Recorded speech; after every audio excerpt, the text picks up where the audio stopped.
Yeah. Hey, folks, it is Mrs. Johnson with the Agro Wisdom Channel. We are still talking about grammar. I know, I know. Grammar is hard.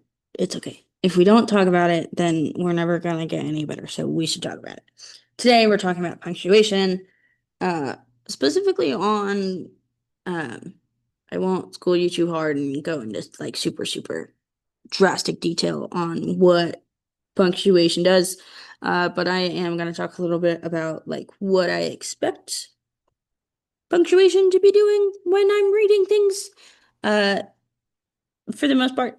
Um, and I wrote down all the fun grammar punctuation that I could find and uh, tried to separate it into areas that made sense to me.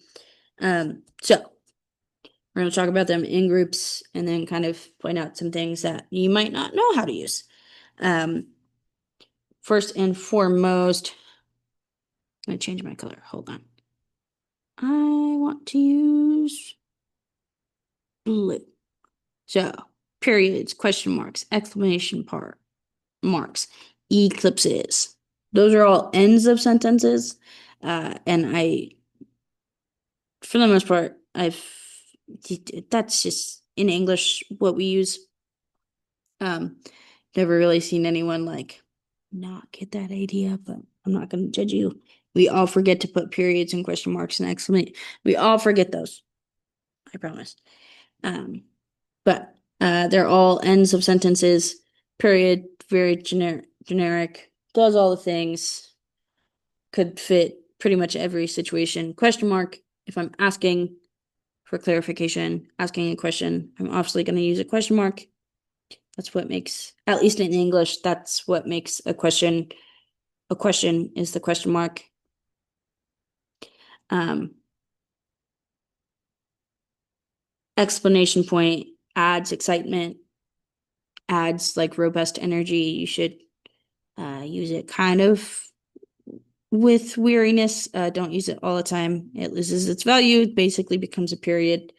An eclipse is like those three little dots. They do them at the ends of stories and stuff all the time. They're for like dramatic pauses.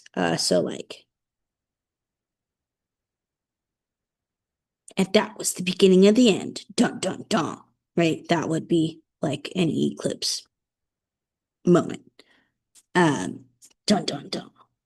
Um, so let's talk about my next set of things, an apostrophe and a hyphen. So these change words in some way, shape, or form. So an apostrophe um, either adds possession, right?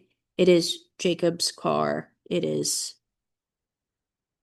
Um, it's Jacob's car. It is, Jesse's shop. Um, or apostrophes. If they don't do possession, they're going to do contractions in English, and contractions don't exist in Spanish, but I don't know if they exist in any other languages. So contractions are like jointed words. So cannot becomes can't. Um, will not becomes won't. Um, have not becomes haven't. Um, and it just, that apostrophe kind of omits letters and just makes words shorter, so we don't have to type so much, say so much. Hyphens kind of do the opposite of apostrophes in words. They like merge words together that aren't traditionally merged together in English. There's actually some super nerdy, like compound words that we have in English that started has hyphenated words. Um, but like hyphenated words, like hyphenated last names. So like, or like hyphenated words. So like watermelon could have been hyphenated at one time. Um, I didn't look up any examples, but like you can, or like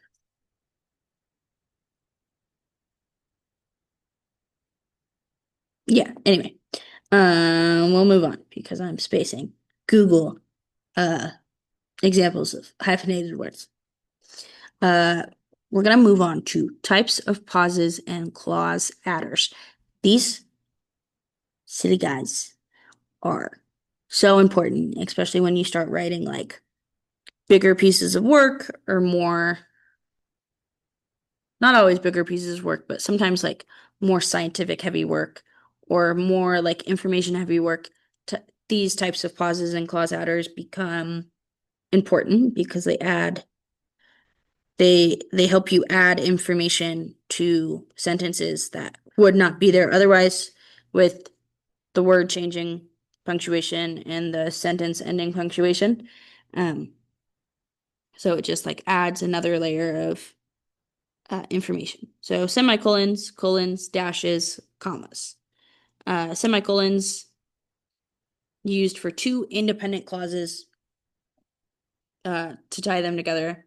They have to be closely related independent clauses. So like I did a video on like a run-on sentence with a semicolon in it, and it was like, I like pizza.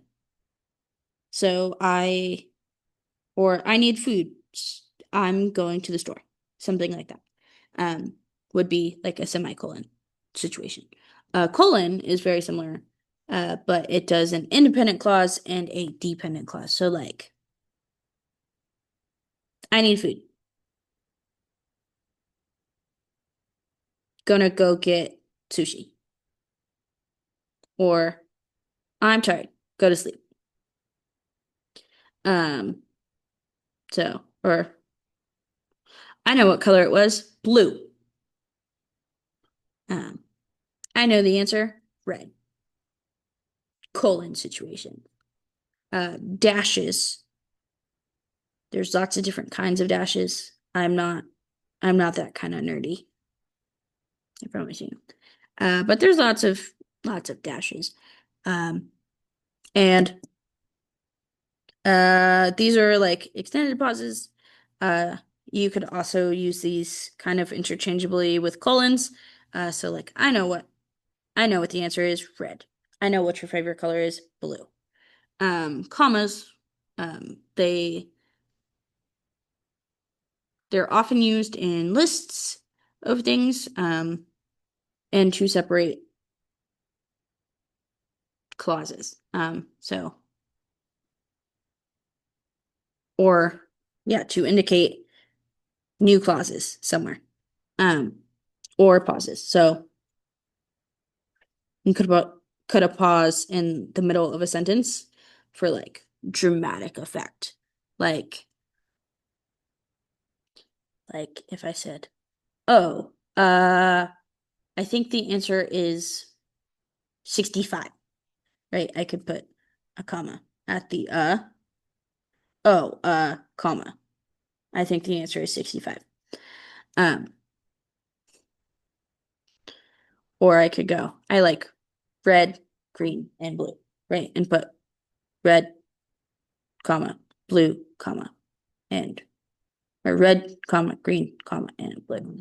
Um, there's there's a couple different kinds of commas, like the Oxford comma. That's a really big nerdy conversation. I think Oxford commas are important. That's my stance on that. That's the only derailment I'm doing in this video. I promise. So that brings us last but not least, because we already kind of sort of talked about this for commas, is stuff that organizes and or adds information. So organizes, creates lists, commas. In the last example that I give, I like red, green, blue. Red, green, and blue. Those commas create a list of colors. Parentheses, right? Adds parentheses, brackets, braces. Those are all things that add information that are either not totally completely relevant to the sentence or are complete not needed for the sentence but needed for the reader. So parentheses is a really common way to source things at the end of sentences.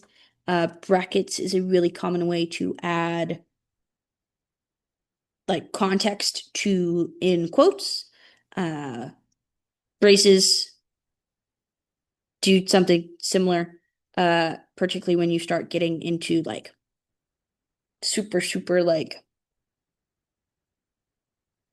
getting into sentences where you need like 3 or 4 sets of brackets, or parentheses. Sometimes you'll use like braces and stuff in there. But I don't know the true grammar reason why you would use braces aside from like more organization past brackets and parentheses and using those. But then you get in a run-on sentence territory. So quotations. This one is like definitely different.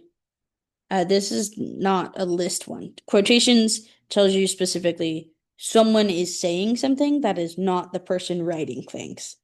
Um, so like, or like to add, someone is saying something that the writer is not directly saying, or like to add like sarcasm or like